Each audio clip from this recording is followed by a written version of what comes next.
Hello and welcome everyone. This is Aanchal and today I'll share my journey जहाँ I'll tell कि कैसे मैंने first attempt में अपना IBPS PO क्रैक किया like first prelims mains and then interview.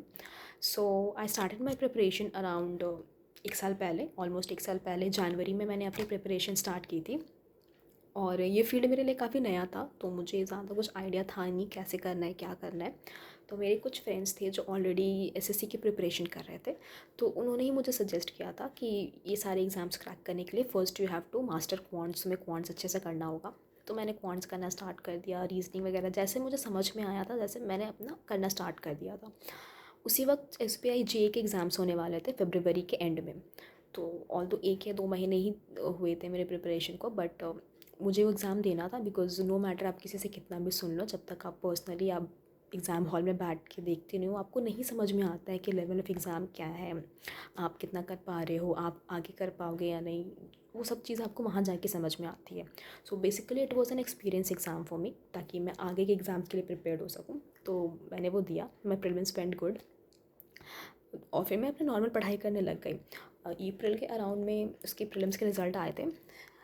I qualified for the mains and I scored around 66 and my state cutoff was 77 for that.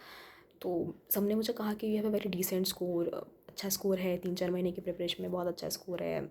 सो वो सुन के मैं काफ़ी कॉन्फिडेंट हो गई. और वो जो मेंस हुआ तो उससे भी मुझे काफ़ी क्लैरिटी मिली. That was actually a turning point for me मेरी जर्नी में. अगर वो नहीं होता तो शायद मुझे आगे का पाथ समझ में नहीं आता कैसे आगे की प्रिपरेशन करनी है. मैं इससे पहले पढ़ रही थी, मैंने सिलेबस वगैरह भी ख़त्म कर लिया, प्रीलिम्स लेवल के कर लिए थे, बट मुझे एक्चुअली में वो प्रोडक्टिविटी फील ही नहीं हो रही थी कि हाँ मैं कुछ इम्प्रूव कर रही हूँ अपने परफॉर्मेंस में या मैं कुछ नया सीख पा रही हूँ, इम्प्लीमेंट कर पा रही हूँ. मुझे वो कुछ फील नहीं हो रहा था. इट फेल्ट लाइक कि मैं स्टक हो गई हूँ, मुझे नहीं समझ में आ रहा था आगे क्या करना है कैसे करना है. बट व्हेन मेंस हैपन तो मुझे काफ़ी आइडिया हुआ जब मैंने खुद से मेंस दिया, पेपर समझा, क्वांट्स में ऐसे क्वेश्चंस आते हैं, रीजनिंग में ऐसे आते हैं, तो मुझे समझ में आया कि अच्छा मुझे आगे कैसे करना है. तो मैंने सारी चीज़ें साइड की और मैंने सिर्फ मॉक्स पे फोकस करना स्टार्ट कर दिया, क्योंकि ऑलमोस्ट जितना कॉन्सेप्ट समझना था मैं समझ चुकी थी. मैंने सब चीज़ें साइड की और मैंने मॉक्स देना स्टार्ट कर दिया. लाइक मैंने एंडलेस मॉक्स दिए हैं, मैंने सिर्फ और सिर्फ मॉक्स दिए. मैं फुल मॉक देती थी, मैं सेक्शनल मॉक देती रहती थी.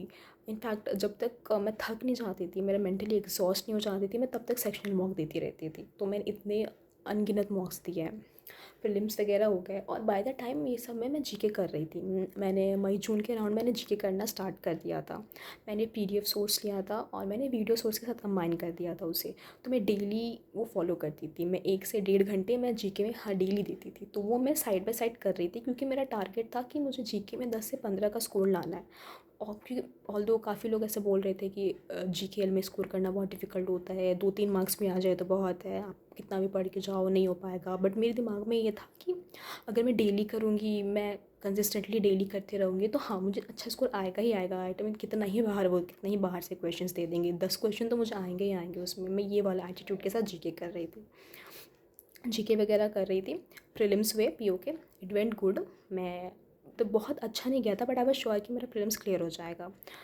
तो पीओ के प्रीलिम्स की मैं प्रैक्टिस कर रही थी मोस्टली. तो जब क्लर्क के प्रीलिम्स आए तो मुझे उतना फोकस करना पड़ा नहीं था. तो वो जो क्लर्क के प्रीलिम्स थे मैंने वो पीओ के मेंस के प्रिपरेशन में डाल दिए थे, कि जस्ट आई थिंक हार्डली 1 महीने का टाइम था उसमें. क्लर्क के प्रीलिम्स भी थे, मेंस भी होने थे. तो मैंने अपना जो फोकस था वो मेंस पे डाल दिया था. मैं वहाँ से मैंने सेक्शनल मेंस वगैरह मॉक वगैरह देना स्टार्ट कर दिए थे. और जीके तो मैं जो 3-4 महीने पहले से कर रही थी वो मैं कंसिस्टेंटली कर ही रही थी. मेंस हुआ, मेंस हैपेंड. मेंस में I scored around 83 something. Although मेरा जो मेन का स्कोर था वो थोड़ा लीड से कम था, बट ठीक है. मैं इंटरव्यू के लिए क्वालिफाई हुई.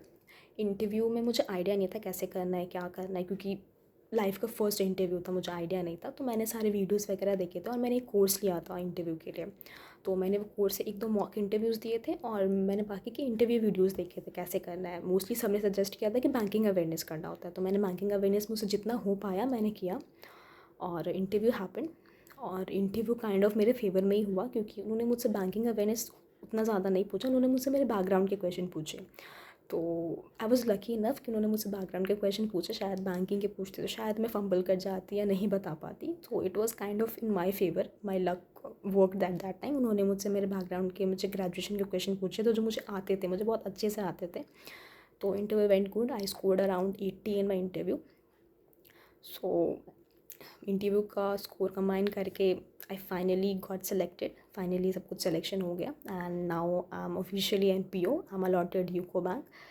ऑल्दो मेरा इंटरव्यू का स्कोर जो था उसकी वजह से मेरा सिलेक्शन हुआ, बट ठीक है, it's fine. So this was my journey.